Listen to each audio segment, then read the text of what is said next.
Alrighty, for this video I wanted to comment on a few little things about networking. So I want to welcome everybody back to Yates Computers Tips and Reviews. So I wanted to call this my Networking 102 class. So hopefully by now you've watched all the networking. You understand all the different parts of networking. You understand how they all connect together. Hopefully you understand that all these things are intertwined. They're all connected together. They all work together. There's a key reason why you use this piece with that piece and this piece. What the difference between firewalls are. Now you have physical and you have software firewalls, hardware firewalls. You have your software-based firewalls. You have virus scans that are basically virus protection. You have anti-ransomware type software. You have other attacks that can happen on your network that people can launch on you, where they override your computer or your network with so much data that it just jams up the tubing. So you get no internet. Denial of service attacks are what they are. You know, there's a lot of things, there's a lot of little things that there's some security software based in hardware, software, everything. So what this is summing up is, if you don't understand this, go back and watch all of the videos. Watch the 101s. Watch and understand what a router actually does. What maybe some features are in a router. Maybe there's something you want to enable in a router. What a VPN is. What a VPN really doesn't do. That's a lot of factors. I'm going to have all these videos. There's going to be a lot of security videos. There's a reason why there's a lot of security videos. Because now security is such a major factor in everything, in everybody's life. Where before, you used to get away with running just a simple firewall or virus scan or whatever because you didn't have so much malicious stuff. You didn't have so many malicious people. Now that identity theft and the value of your identity is worth so much to someone, that changes the whole factor of your data, your information, what it's worth, and who would want it and why. It's no longer about, I'm going to steal your computer because you paid $1,000 for that computer and it's worth $1,000. No, I'm going to steal your computer because you have your data on there, you have your personal, you have your taxes, you have all this other stuff on there. Well, maybe that's worth $5,000. Who cares about the computer? Because I'm going to get $5,000 for your information. Or more. So, these are features that really are effective and important to you. Because now this is personal to you. This is going to affect you. There can be legal ramifications from some of this. Or a lot of this. Because if someone gets in there, gets your banking information, and takes all your money and all this stuff because you don't have a firewall, you don't have a lot of things that you can do, you know, making sure you have account usernames and passwords and all of this other stuff, not only on your computer, but your hardware, your routers, your switches, your modems, all these other things have user accounts, have admin accounts, making sure you don't use the defaults. There's a lot of factors out there. That's why there's so many videos I've done. And I'm sure I've missed some little bits that are out there because there's just so much. But understand, those are 101s. Those are general information. Those are to get you to understand what there is and to get you to look at what you have. This is understanding how all these connect together. Making sure you understand these all connect together. Where before, I was focused on a router, explaining to you what a router does, how a router operates.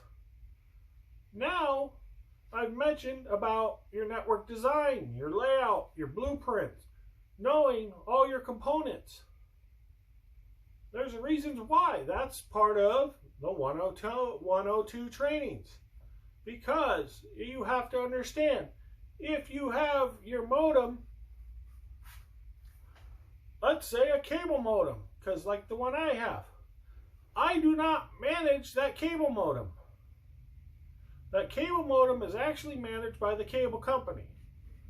So that means when you come in with your internet to that point, to that cable modem, what they tell you is, oh, for an extra $5, I'll give you access to our Wi-Fi. I don't want that. You know why? You have no control over it. I don't control that device.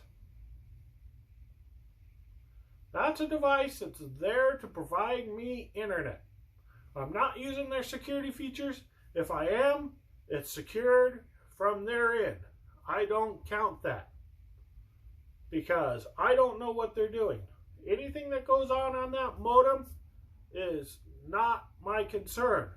They might offer a lot of things like, oh, you can VPN and you can do this from that. No, because they're controlling the VPN. They're the one controlling everything. So that is your demarc. That is where your service comes in. You have a network cable that runs out of that unit. That's your live line, not that modem.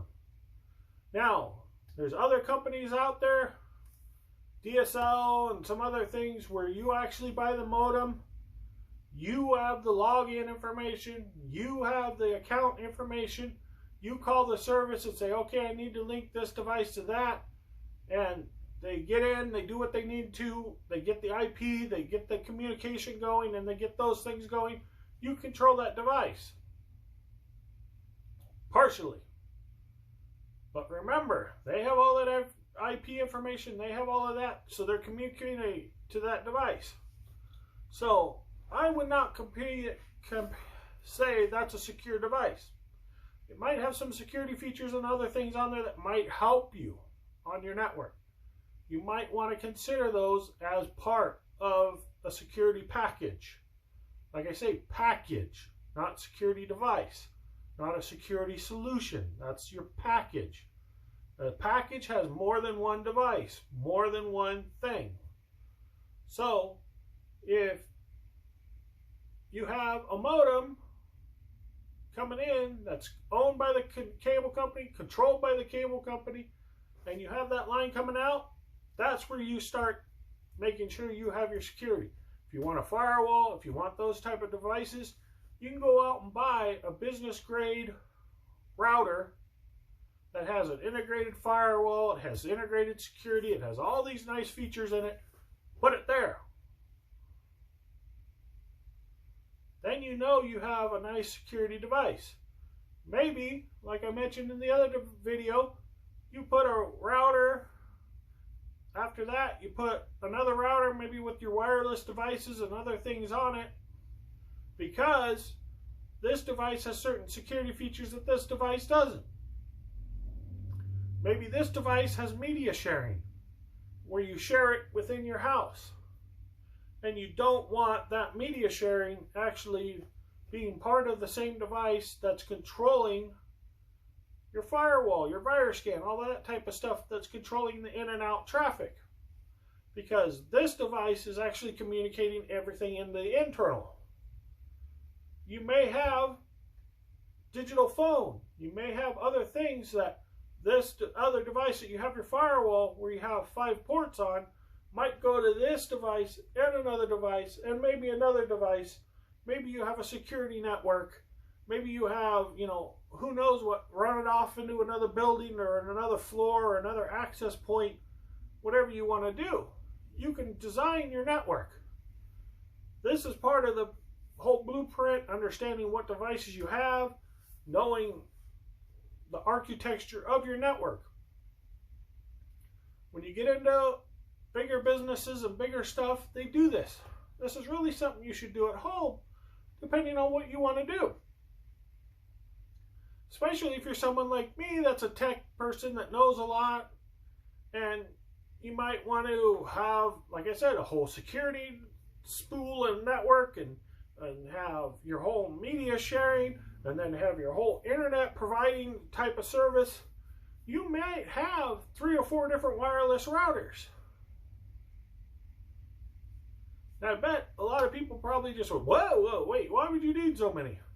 Go back, watch the other videos. Because I'll just sum it up real quick. Remember, wireless device only communicates to one device at a time. Everything else has to wait. You have 3 devices, you can actually physically have 3 things talking at once. So that's a whole nother factor, especially when it comes to this. This would be more of 102 content. Because now, let's say you're a heavy gamer. You play games, your wife plays games, your kids play games. What did I just say about wireless? Connects to one device, communicates to one device. So if you put that firewall device on there that has 5 networks and you run out 4 lines and you hook up 4 different routers, and let's say you're running on 5G and you're on 4 different channels, so nobody's on the same channel, no crosstalk, no any weird interference or anything. If you do wireless, I would recommend wired. It's a lot better, it's more secure, but some places you can't run wiring and it gets into a high cost because you got to go up through walls and all that type of stuff. So wireless is a shortcut to it. But if you buy 4 routers, you can actually have those 4 devices communicating directly to the router that then goes through that network cable through your firewall unit and out. Well, truly the only bottleneck you then have is your speeds of your firewall, how much data it can process and all of that, and your internet speed. If you're on a 20 meg internet speed, you're probably going to have a bottleneck. 100 meg, you should be okay or more. A lot of places have a lot higher speeds, so you'll be okay.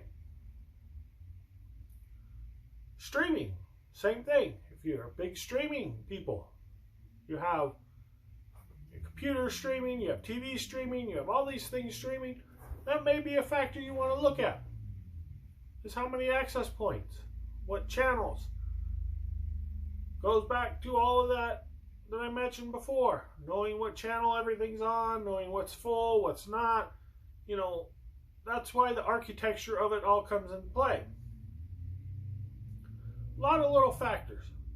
Now, everything's gotten faster now that, yeah, you could stream 2 or 3 devices and you're not really going to notice a difference because the TV buffers, it takes that signal, stores it, and then streams it out. That's why you see on a lot of devices when it plays, you see the little gray line that grows because it's buffering the video and you know how much you have. That's one of the other things. If you have a lot of buffering problems where it cycles and pauses, start something, pause it. Let it buffer. Let it store up the data and then start watching, and you shouldn't have so much buffering because it has that data already in it. But that's something that you do from your design of your network, your architecture of your network. Will tell you what you do and how you do it.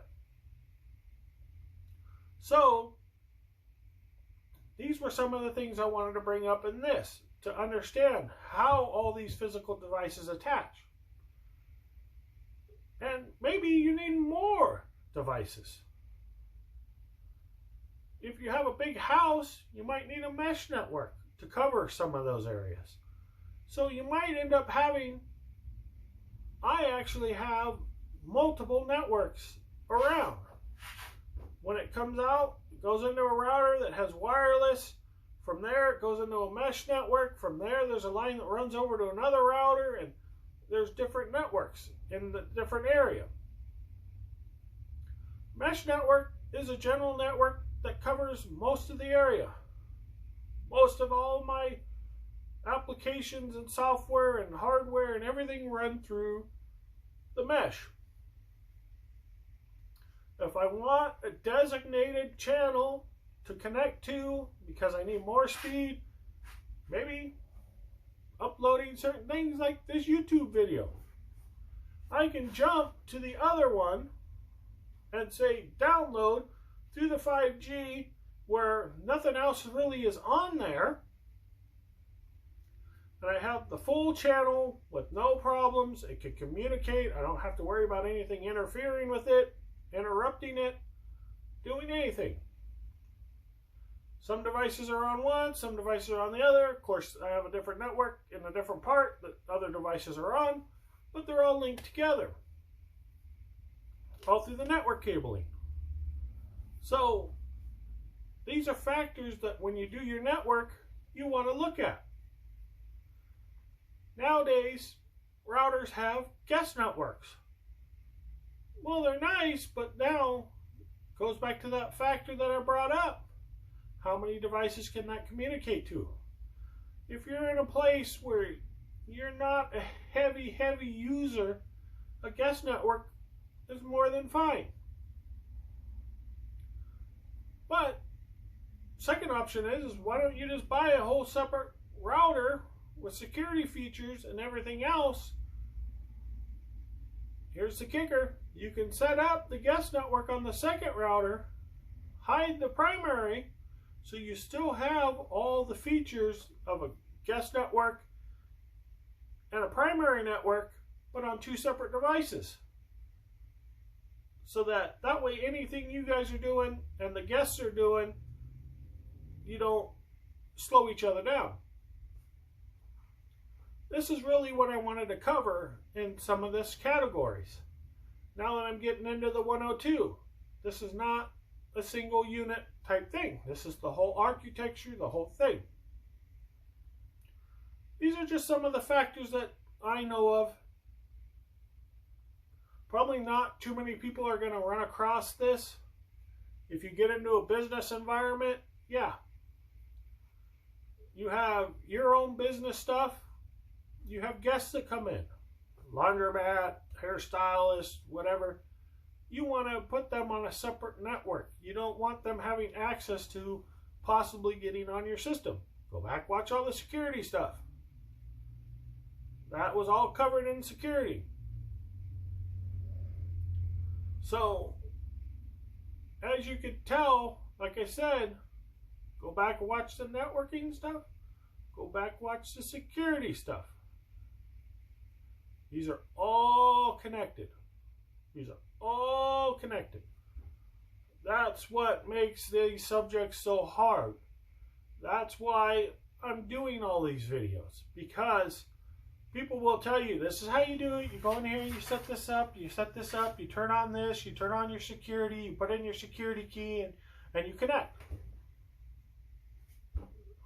There's a lot more to it. There's a lot more to it. They just told you how to connect. This isn't security. This isn't how your router works. This isn't how you actually hook it up. This isn't so you know you're following best practices, that you don't do something that's putting you at risk. This isn't a safe thing. This isn't, you know, they're just giving you very small, basic information. That's the whole reason why I started this channel. Because I see these things and I go, what? Don't tell people that. That's risky. Where is this? Where is that? How? What are they connecting to? What? You know, I have all these things that just like come to mind. I'm like, wow. So I wanted to point this out in this video, because I don't know how many 102 videos I'll do. But this is really, I wanted to make sure people understand what the 101 is. The 101 is each component. 102 is understanding how all these things work together. Understanding security and hardware, and all of these things are together. Now, security, there's a lot of different securities too. I'm lumping it all together, but you have your physical, you have your hardware, and you have your software based.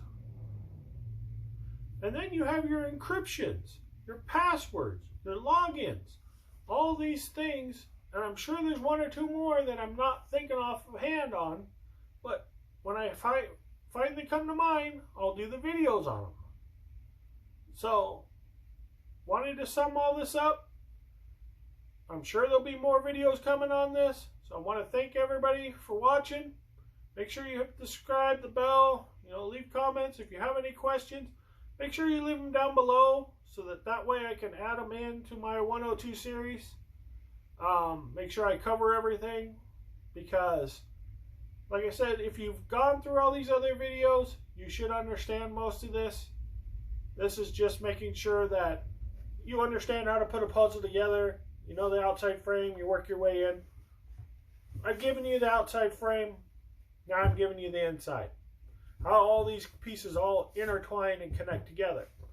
Puzzle's the best scenario because you have so many different factors, but when all those four sides come together, in the middle, you have your puzzle. It's all a nice, beautiful picture. This is the scenario that I can best summarize this. Because puzzles, like I said, have four different sides at least. Some of them have more. That's what this is. This isn't a cut and dry subject. This isn't something that, 1 5-minute video of how to hook up a router and put in your security keys and stuff. And you really need to know more. There's some routers that have a lot of features, like I mentioned before, a business grade that has firewalls and has other things in it, or you can go out and buy an independent firewall, and then you get into a whole bunch of scenarios there. There's some firewalls out there that are really nice, some little ones that are size of a router. One I worked with was size of a router. Has a line that comes in, very nice. It has all these settings. It has all your firewall settings, IPs, allow, TCP, all the SMPs, and all the bells and whistles of a high grade security firewall. But what was nice is it had 2 ports out that you could dedicate 2 IPs to. And I went, wow. That'll actually handle all your IP traffic. It'll route for you. It'll do a lot of things. Well, kind of nice because then all you have to do is buy a router and you're all set, ready to go. I thought that was a really nice device to have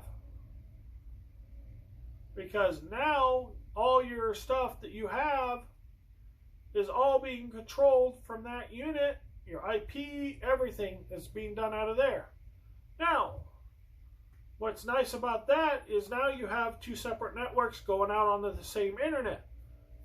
That IP address that it hands out does not necessarily have to be the IP you have on your network.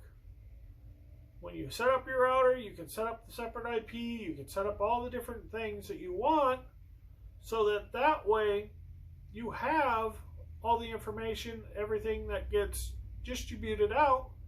But if you really wanted to get technical, you could put that firewall there and buy a business grade router that has more firewall features and more things. Because let's say you're in an environment, I've brought this up before, where you have an accounting department, you have other departments that need a higher security than on the other side.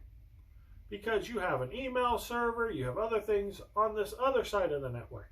So you got to let certain traffic in this side, but not in the other side. You can set all these things up. That firewall, you could actually do that all in that firewall also.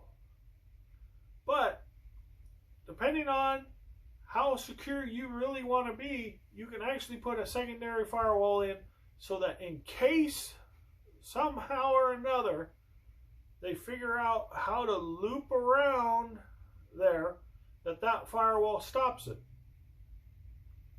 Maybe it could be just as simple as someone gets access to your email server that's on your network and tries to transmit around to your other network. Well, if it's a package that it should not allow But depending on how you have things set up, because it's internal, you might not have that security policy in there enabled for your internal network.